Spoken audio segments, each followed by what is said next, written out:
Good day to you, gentle person from the internet, and thank you for joining me as we have a look at Unlucky Mummy, which is a sort of a incremental clicker game that really introduces one to the probability and a sort of quantum indeterminacy and concepts like that. Sort of the idea of what we used to kind of call luck, but are now aware of how sort of probability works and the mathematics around it and quantum states and things like that.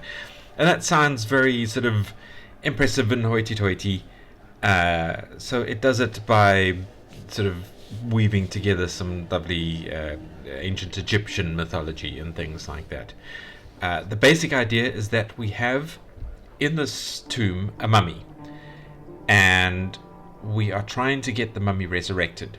So the tomb shuts, it gets zapped with electricity from these devices on the side here, and then it opens again, and we may or may not have summoned a relic from some indeterminate state. And if we manage to get 12 relics together, then we resurrect the mummy. But it starts off as 25% chance that we summon a relic, and a 75% chance that we do not. And if we do not summon anything, then we sort of start again from the beginning. So if we have one or two relics, and then we do a run where we don't get a third relic, we reset back to no relics. And then there are little incremental things that we can use to increase our chance and our probabilities. And we'll see how that works in a moment. So it is very, very difficult to do. This is just the demo. The demo does make it a bit less likely that you're going to succeed. So yeah, this is more sort of a teaser, a taste test of the full game, which is wishlistable on Steam, I believe. But let's jump in and look at the game mechanics, and we'll see what we can say about it and see how much we enjoy it. I bid you welcome to the tomb where everything lies between Ka and Ba, on the threshold between the worlds of the living and the dead. So, here is our mummy that we are trying to resurrect. This is our start button that we click. If you mouse over it, you see that the chance is 25%, but if you mouse over, you can see we can spend 50 of the currency is scarabs, to increase that chance. We don't have any scarabs yet. That is this jar over here, golden scarabs as it were. But we get scarabs every time we do find a relic, and we then can spend them to increase our chances of finding a relic. On the left here is the log of what is happening. We have spun once, as it were, thinking of it in gambling terms, and it was a fail. We achieved nothing. So let's hit spin again. Let us perform an experiment where you will have a 25% chance of finding one of 12 relics and a 75% chance of losing all the relics you have found. I do love his voice so much. I think that is a magnificent voice, and I wish mine was close to it. But yes, so 25% chance to get a relic every time we spin, 75% chance to not get a relic and lose any of the relics that we have collected so far. And we need to get 12 relics in a row. The first relic has been found. Touch to find out whose it is. So we have found a relic, and it is this cat sitting in his lap. And if we click on it... The Cat of Bastet. It is the Cat of Bastet. And we get 10 scarabs. So we don't make a lot at first, but it does slowly start increasing the amount that we make from it, and then we can use that to then purchase the amount that we require to keep increasing our chances.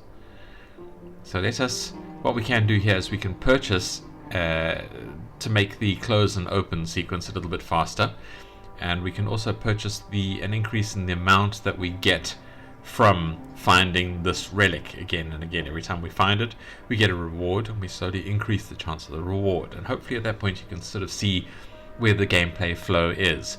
We try and get more and more rewards so we can try and purchase the increasingly likely chance of getting a relic, and then hopefully get 12 in a row. So let's buy this because we can afford it. I like to, in a game like this, just buy whatever you can afford, rather than trying to save for later things. I also like that the title on the button changes every time you click on it. We've got him again. So we've got our 10 scarabs back.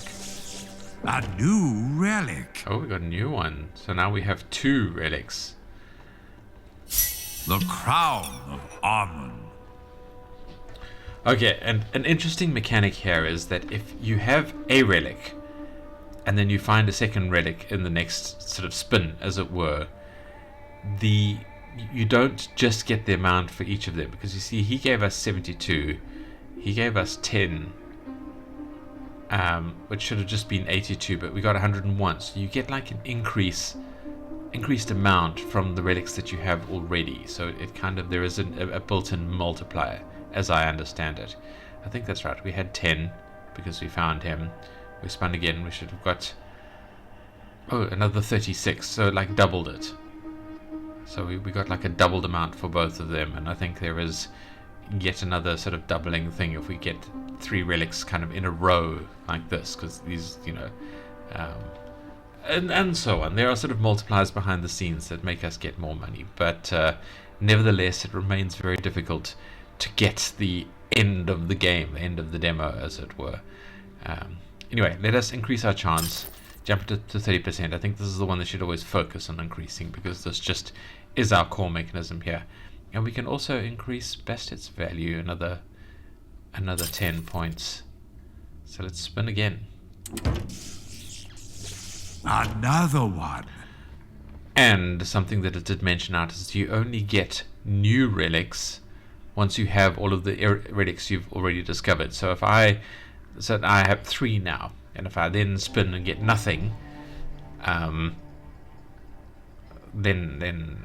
all the relics clear out, and I have to find these 3 again before I have a chance of finding a 4th of the relic set, which is is an interesting mechanic.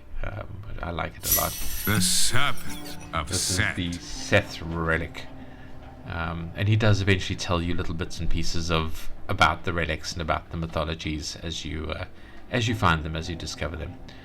We need 500 scarabs to get to the next level of chance. But let's increase these, shall we? Alright.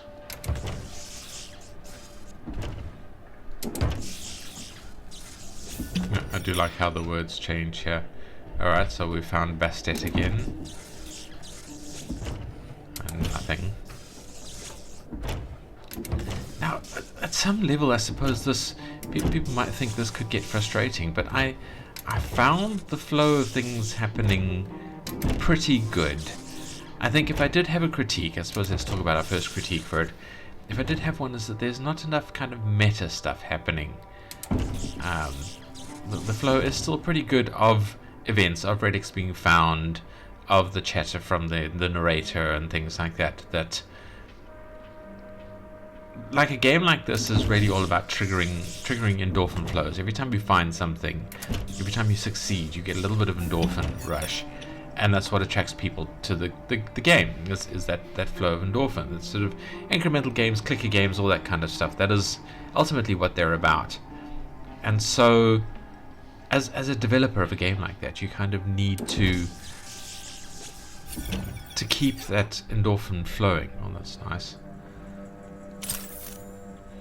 Because that's how you get your players to enjoy the game. That's where the game balance is. What gives just enough endorphin to make the player click one more time, to play a little bit longer, just get then enough pleasure during that kind of play to then play a little bit longer. And that's where these games are. They're kind of a digital addiction in themselves to a certain degree, and that's what they're trying to maintain. And so what I'm trying to judge in this game is it balanced enough to give us resurrect the mummy, you need to find all 12 relics in a row. The odds of this happening are 1 in 17 million. Would you like to try? Set is the most controversial of the gods, the personification of chaos and sandstorms. Yeah, Set was sort of the bad guy to a certain degree, although I don't think the Egyptian mythology was quite that straightforward. Nevertheless, yeah, so there is a very, very small chance, as we are at the moment, at least as we were at 25% chance of finding a relic. There's 1 in 17 million chance to actually get the end result of all of them in a row. As we upgrade the chance, we do reduce that down.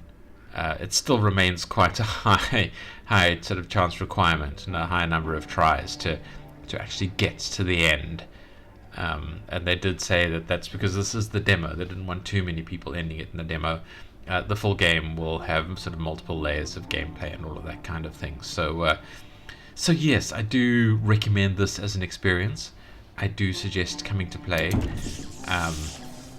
But just remember that this is about the journey rather than the destination. And there is a full game coming. This is just a demo. It's important to bear that in mind. Alright. So I think at this point I'll just say my usual sort of mid-tier stuff while we're playing through this and getting somewhere. Ooh, we can boost our opportunity, our chance again. Nice.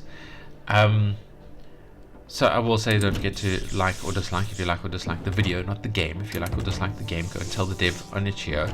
But if you like or dislike the video, yeah, hit that thumbs up or that thumbs down.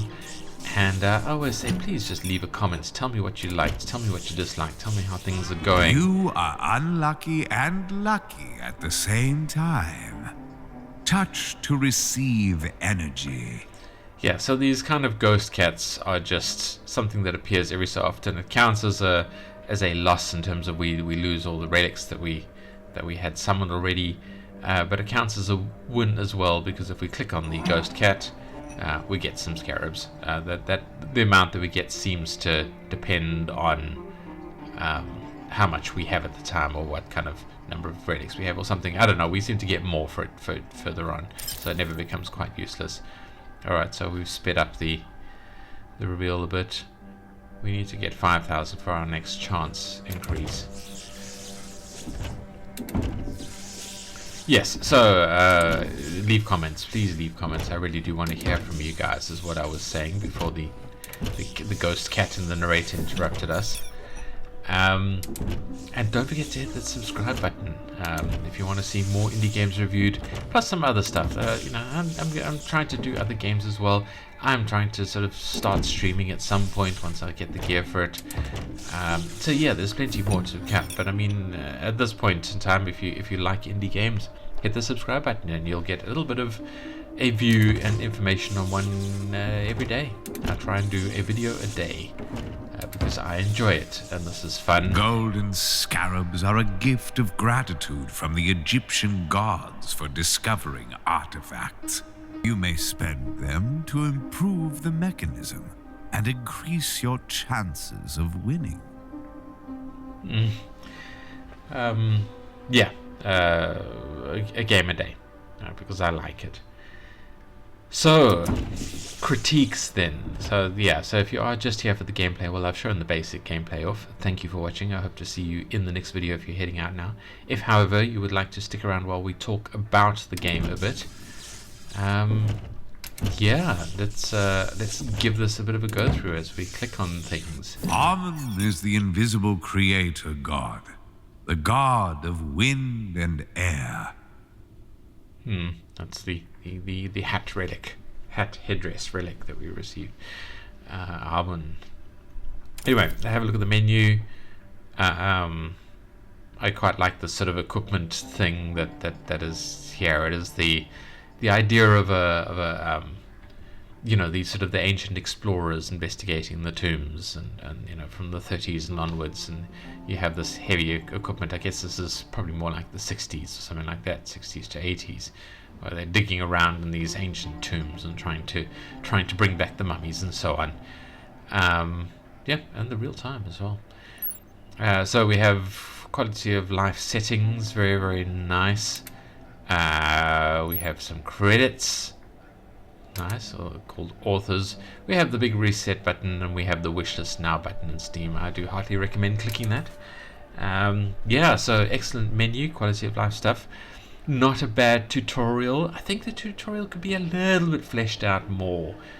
It took me a while to figure out what was going on and why I kept clicking the button and nothing was really happening and things like that. I'm not sure. I personally appreciated the pacing, but I think it might be a bit too slow for someone who's relatively new at gaming to be comfortable. And a game like this, you do need people to be comfortable from the beginning. Otherwise, they're going to go right off it and stop playing. So I would reshape the tutorial a bit. I know people are complaining about the narrator talking all the time, but he was giving the tutorial at the beginning, and they did slow his chatter down a bit later. So yeah, I think the tutorial needs a bit more work. Otherwise, the UI is fantastic. Really, really enjoyable, really comfortable to use. I like the things. I suppose the tutorial needs a little bit of recommendation to click on the plus buttons, because it was really pure luck. I felt like that I saw these and figured out that you could click on them to spend something, considering we didn't have any scarabs to start off with. So maybe start it where the open and close rate was like 2.2 or something like that, and you have enough scarabs to buy your first upgrade, and the tutorial tells you click on that button to upgrade it and to jump ahead. That would be my recommendation there. Never mind, let's go on. The sounds are fantastic. The game sounds really, really good. A little bit more intensity, I think, in maybe the sort of the scarabs arriving into the jar. That's a little subtle. I would increase that a bit more, because that's going to be part of one of your endorphin triggers. But other than that, it sounds good. The artwork, the game is beautiful, as you can see. It's very, very good looking. It's a little dark, a little creepy. It captures that kind of idea of mummies and the Egyptology and the rune, the tombs and all that kind of stuff really, really well. I think the game is quite beautiful. Which brings us to the gameplay, and as people have pointed out, it's a little hard to get to the ending, and the counter from the devs is that this is just the demo. You're not supposed to kind of finish the game in the demo, as it were, which I have to side on the side of people playing it a little bit. I find if you're making your demo frustrating, that's going to push people away from the game. You need to make the demo pleasurable, even if it doesn't quite match the full game's experience or something like that. It's a thing. I seem to be getting our moon quite a bit, so let's start on the left. I would make the demo do something more a bit quicker. Put some stuff in the background, some interaction. Tell some more of the story of who we are and why we're trying to raise this mummy. Not just that we are doing it and this is how it works. The narrator talks a lot about sort of probability and quantum mechanics and things like that. He doesn't really talk too much about... and he talks about the sort of the deities and the relics and things. But he doesn't really talk about our story. Why are we here? Why are we doing this? And my recommendation would be to put in a little bit more content around that kind of thing. And really, that's the immersion element. Like, what's going on? Who are we? How did we get in here? Where is the intro? Where's the lore? Which mummy is this? Why are we trying to resurrect him? What is the goings on? The game is missing that a bit. But otherwise, it is damn good. I'm enjoying it a lot. Enjoying it greatly. I think the vibe of the music and the sort of the rather pleasant aesthetics and things like that do go a long way to helping the game contribute to those endorphin surges. Alright, we've got 3 of our current relics. Now we have a chance to find a 4th one. Nope. Fail. But our money is climbing quite quickly. We need 5,000 to boost our chance rate. But these are all just 3,000 each, so we're probably going to get those 3 first. So yeah, this is good. I was a big fan on sort of Egypt and the Egyptian mythology. Many called him kid. Amun-Ra after the unification of the cults.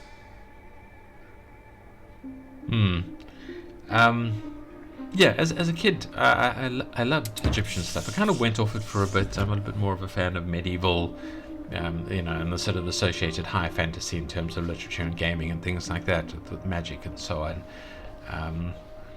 But games like this do tempt me to go, this Egyptian stuff is actually pretty cool. And the little bits of snippets about the deities whose relics we've found really is very, very well done. It's just a little 1 or 2 lines about it, but it does give a taste of the beliefs. Whoever wrote the scripts for that and whoever the voice actor is, the combination is doing really, really well. I don't think it's AI. I do believe this game is flagged as just no AI all around. You have already opened this door 100 times. Yep. It is clear you have nothing better to do. That's a little rude, but fine. I believe there is no AI in any of this. Although there's sort of certain elements that look a little bit like it. And I don't know who this voice actor is, but he also sounds almost too good to be true. But yeah, no, if these guys have in fact done this without the AI being a fundamental part of their process, then this is very impressive work. Bravo, gentlemen. I don't know if we should just keep going till I find a 4th relic. See how long that takes us.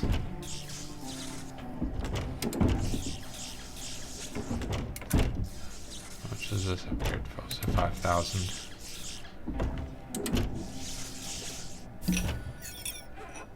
Okay, well, we can get our next upgrade.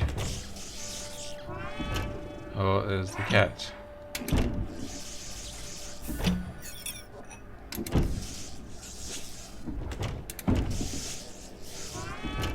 Oh, there's the cat again.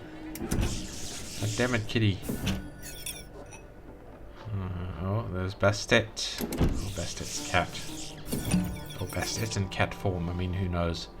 We can boost the income we get from that. Okay, we got all 3. Are we going to get a 4th relic? No. Oh, well, we only had a 35% chance of it.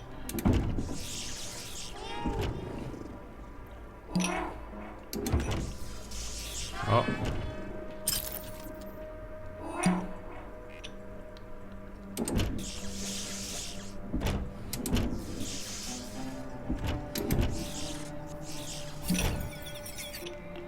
I don't know what else you would really increase around the game, what kind of context you would give, in terms of extra storyline and things like that. I was always a big fan of the, like the movie The Mummy, the idea of an explorer dealing with some issues, dealing with some troublesome sort of bad guys, as it were.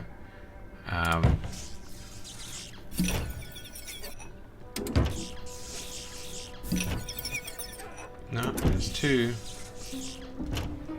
No. Oh, there's 1. No. So, yeah, I mean, that might be the storyline behind this. That would be kind of what I'm working on in my head is are we trying to get to this mummy resurrected for some reason that we're fending off some kind of enemy, sort of the Indiana Jones, the Temple of Doom kind of thing. Sitting in silence, created the world with his cry.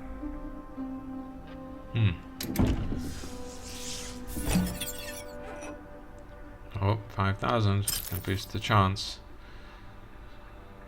It's now 50,000 for the next increase of an extra 5%. Nevertheless. What do you know about quantum superposition?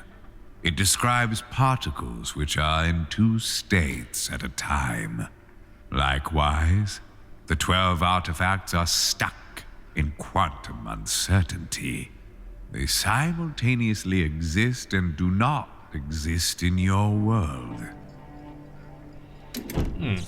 Well, that's why I was saying there's a little bit of chatter about sort of quantum superposition and probability mechanics and all that kind of stuff, which makes this interesting. I like the fact that they touch on it. They don't go too heavily into it, but it is kind of the mechanic here. These relics exist in potential, and we're dragging them into our reality, and there's like a path of least resistance that they follow, which is why they only pull relics that they've already pulled before. Alright, so we've got 3 of them. Can we get a 4th relic? No. Alright, 40% chance is not good enough. Yeah, so that's the thing behind it. It is that hint of kind of modern science, anachronously wrapped into this. After the brutal murder stuff of his brother Osiris, Set entered into a long-term war with his nephew Horus. Yeah, the Egyptian mythology isn't quite as insane as the ancient Greek and Roman stuff, but I don't know. I suppose it was the precursor to a lot of that, so maybe it inspired a lot of the insanity.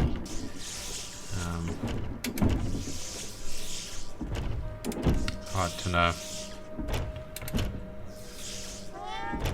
Oh, there's the cat. Gotta be careful, because I get into the flow of like clicking too quickly, and I don't want to do that because the cat can be there, and if you close the doors on the cat, I think you lose the scarabs that the cat was going to give you. It's quite annoying. Nevertheless, got one and none.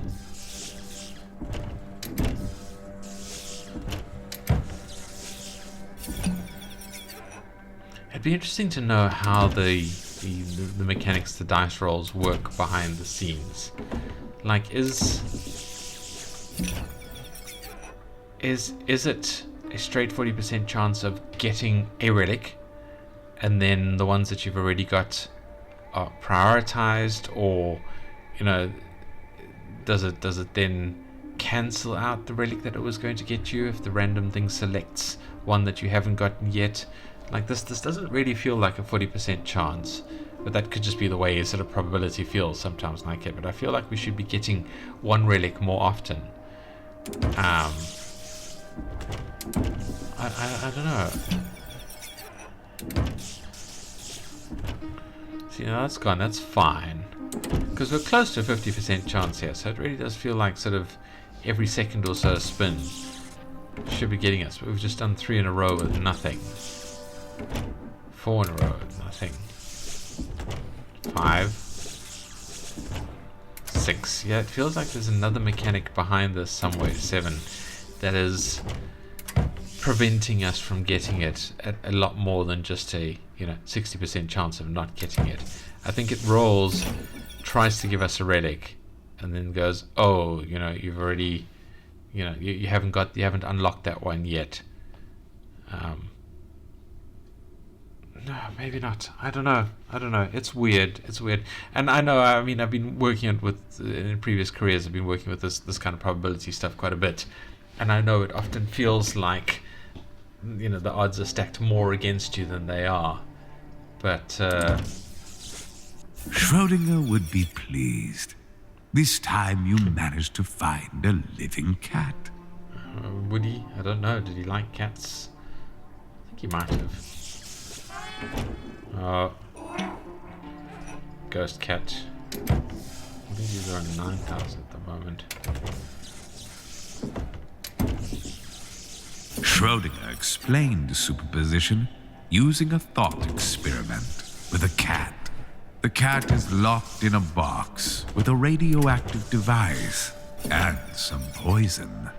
If radioactive decay occurs, the vial of poison will break and the cat will die. Radioactive decay is completely unpredictable. Therefore, while the box remains closed, the cat is at once both alive and dead. It's a really annoying thought experiment because it's just meant to highlight the basic idea is that until when there is a decision to be made or a state change in the world, there's sort of a field of uncertainty around it from the perspective of a different part of the world, and until that part of the world interacts with that kind of field of uncertainty, with a thing that is possibly in one state or another, and then collapses the uncertainty and reveals it to be in one state or another, it isn't kind of, in terms of quantum mechanics, in both states. And the problem is, because of the way he phrased it, it sounds like people looking at it is the thing that collapses it, but it's not us. I mean, if it were a real experiment, the quantum state would be collapsed by the device that releases the gas, for example. The moment that particle hit the particle sensor, that is then the interaction that collapses the state, and the cat would then be either, still alive or doomed to die from that moment. We don't. There's nothing special about people looking into the box that collapses the state. But the state is in layers. So, for example, if the box was well sealed and things like that, and you couldn't really interact with the inside from the outside, the inside of the box, the state would be collapsed. But from the perspective of the outside, it wouldn't be until something from outside interacts with it in such a way that it defines the state. And that's kind of what the sort of the core of quantum mechanics, relativity, is all about. Sort of relative to the cat, the state is known. The cat is either alive or dead. But relative to a perspective outside of the contained environment,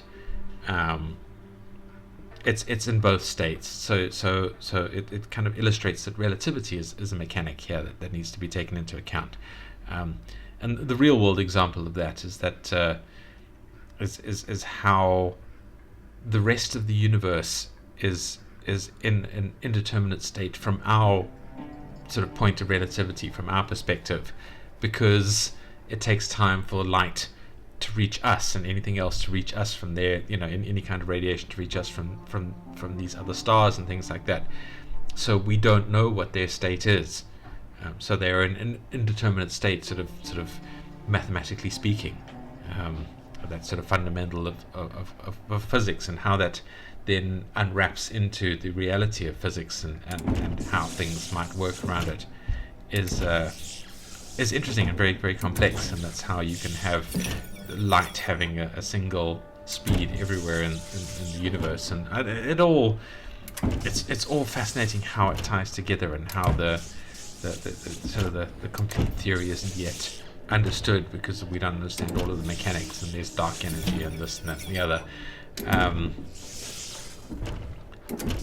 and it's an insane rabbit hole to fall down, but it kind of starts with this idea of all things are relative, and relative to what is known. Bastet was a cat-headed goddess, the keeper of the household.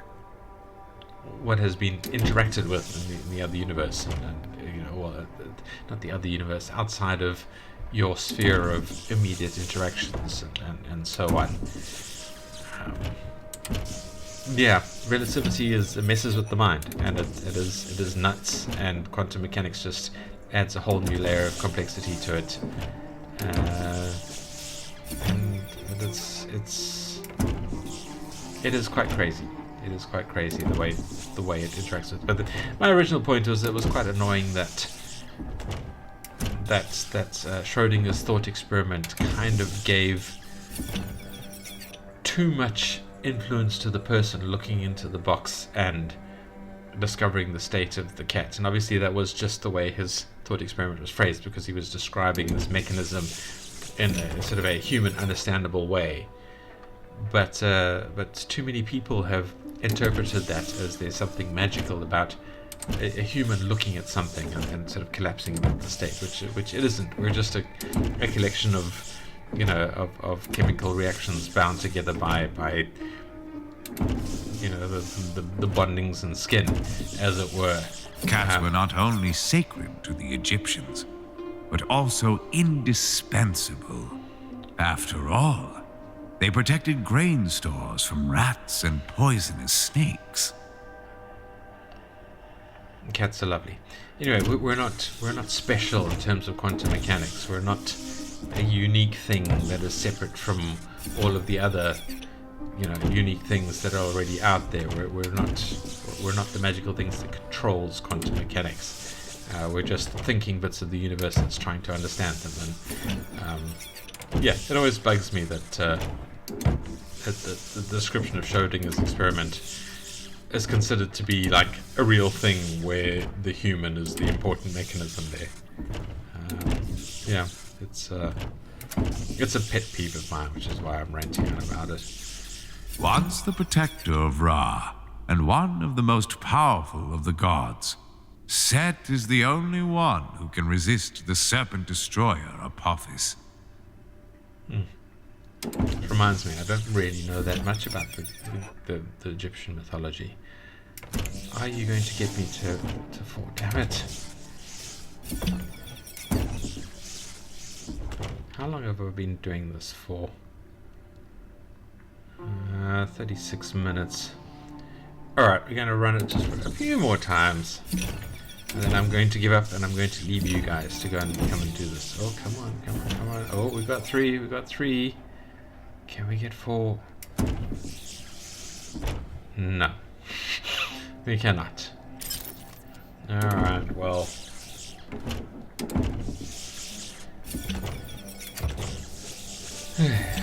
Oh, there's 2. No.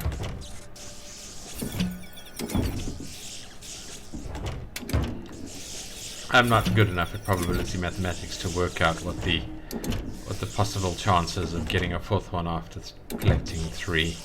I don't know. But I'm guessing it's relatively low, starting from the beginning of the sequence. At a 40% chance of succeeding one. Oh, we got 2. There's 3. A new relic. There we go. A 4th relic. Nice. What did we get? Oh, we got the necklace. The necklace of Isis. Isis is the mother of Horus and the loyal wife of Osiris. She personified motherhood and royal power. And that's it. That is all I'm going to show you of the game. Let's increase Isis's value. Yeah, so come and play this. Come and give it a good going. It is strangely hypnotic and enjoyable to play. And think about quantum mechanics and enjoy the insanity that rabbit hole might lead you down. And yeah, come and give these developers some love, some support. And I'm going to leave you there. I'm going to say thank you for watching, and I hope to see you in the next video. Goodbye.